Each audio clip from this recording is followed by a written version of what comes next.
ഫെഫ്ക അംഗം റെനി ജോസഫ് വധഭീഷണി മുഴക്കിയെന്ന പരാതിയിൽ പോലീസ് നടപടിയെടുത്തില്ലെന്ന് ചൂണ്ടിക്കാട്ടി നിർമ്മാതാവ് സാന്ദ്ര തോമസ് മുഖ്യമന്ത്രിക്ക് പരാതി നൽകി. 2 മാസം കഴിഞ്ഞിട്ടും നടപടി ഉണ്ടായില്ലെന്ന് പരാതിയിൽ പറയുന്നു. പ്രതികൾക്ക് തെളിവ് നശിപ്പിക്കാനുള്ള സാഹചര്യം പാലാരിവട്ടം SHO ഒരുക്കിക്കൊടുത്തു. ബി ഉണ്ണികൃഷ്ണന്റെ നേതൃത്വത്തിൽ ഫെഫ്കയിലെ അംഗങ്ങൾ ഗുണ്ടകളെ പോലെ പെരുമാറുകയാണെന്നും സാന്ദ്ര തോമസ് ആരോപിക്കുന്നു.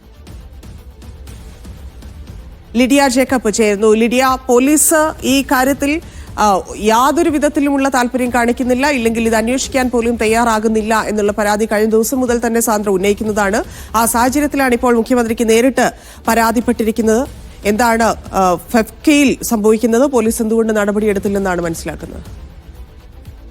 ഫെഫ്ക അംഗം റെനി ജോസഫ് കഴിഞ്ഞ ദിവസം സാന്ദ്രയെ അതായത് മാർച്ച് മാസത്തിൽ സാന്ദ്രയെ വിളിച്ച് ഭീഷണിപ്പെടുത്തുകയും സാന്ദ്രയുടെ പിതാവിനോടടക്കം മോശമായി പെരുമാറുകയും ചെയ്ത സംഭവത്തിൽ മാർച്ച് മാസത്തിൽ തന്നെ സാന്ദ്ര പരാതി നൽകിയതാണ്. എന്നാൽ 2 മാസം കഴിഞ്ഞിട്ടും അതിൽ ഒരു നടപടിയും ഉണ്ടായില്ല എന്നുള്ളതാണ് സാന്ദ്ര ആരോപിക്കുന്നത്. മാത്രമല്ല, ഈ ജൂൺ മാസത്തിൽ മാത്രമാണ്, ജൂൺ 5-ാം തീയതി മാത്രമാണ് അതിൽ പോലീസ് എന്തെങ്കിലും ഒരു നടപടി എടുത്തത് എന്നാണ് സാന്ദ്ര പറയുന്നത്.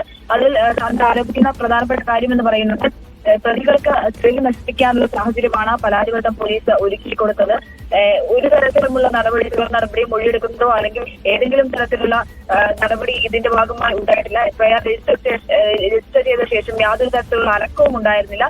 ഇത് പലരുടെയും താല്പര്യങ്ങൾക്കനുസരിച്ചാണ് ഇദ്ദേഹത്തിൽ പോലീസ് ഈ ഒരു കാര്യത്തിൽ പെരുമാറുന്നത് എന്നാണ് സാന്ദ്ര തോമസ് ആരോപിക്കുന്നത്. ഇതിൽ എത്രയും പെട്ടെന്ന് ഒരു നടപടി ഉണ്ടാകാം, തനിക്ക് നീതി കിട്ടണമെന്നാണ് മുഖ്യമന്ത്രിക്ക് അയച്ച കത്തിൽ സാന്ദ്ര തോമസ് ആവർത്തിക്കുന്നത്.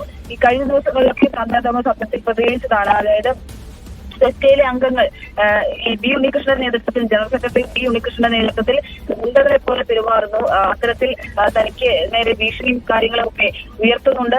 ആ ഒരു കാര്യം ഈ ബി ഉണ്ണികൃഷ്ണന്റെ അടക്കം മറിവോടെയാണ് നടക്കുന്നതെന്ന് അടക്കമുള്ള ആരോപണങ്ങൾ സാന്ദ്ര ഉന്നയിച്ചിരുന്നു. അതിന് പിന്നാലെയാണ് ഇതിൽ യാതൊരു നടപടിയും ഉണ്ടാകുന്നില്ല, തനിക്ക് നീതി ലഭ്യമാകണം എന്ന് ഉന്നയിച്ചുകൊണ്ട് സാന്ദ്ര മുഖ്യമന്ത്രിക്ക് പരാതി നൽകിയിട്ടുണ്ട്.